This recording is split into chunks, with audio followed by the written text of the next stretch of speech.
Video start చేసే ముందు అందరికీ నా మనస్ఫూర్తిగా చెప్తున్నాను హ్యాపీ న్యూ ఇయర్. ఈ 2023లో మళ్ళీ తిరిగి వస్తున్న కరోనా వల్ల ఎవరికి ఏం కావద్దు అని కోరుకుంటున్నాను.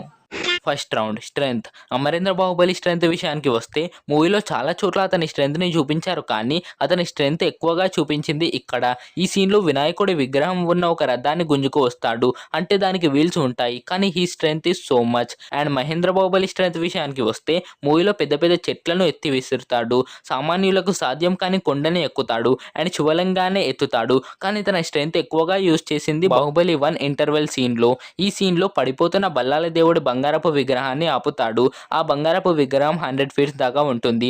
నేను రీసెర్చ్ చేసిన తర్వాత తెలిసింది ఏంటంటే ఆ విగ్రహం వెయిట్ 1.8 టన్స్ దాకా ఉంటుందంట, అంటే 1800 kgs. కానీ మహేంద్ర బాహుబలి ఆ విగ్రహం మొత్తం వెయిట్ని ఆపడు, కేవలం 25% ఆఫ్ వెయిట్ని మాత్రమే ఆపుతాడు. 1800 kgsలో 25% అంటే 450 kgs. ఇప్పుడు మహేంద్ర బాహుబలి స్ట్రెంగ్త్ 450 kgs అనుకుందాం. అయితే ఈ round winner Mahendra Baahubali. Second round fighting skills. ఈ రౌండ్ విన్నర్ ఎవరో మీకు ఇప్పటికే తెలుసుండొచ్చు. మహేంద్ర బాహుబలి ట్రైబల్ పీపుల్ మధ్యలో పెరుగుతాడు కాబట్టి తనకు అంతలా ఫైటింగ్ స్కిల్స్ లేవు. మీరు బాహుబలి 2 పార్ట్స్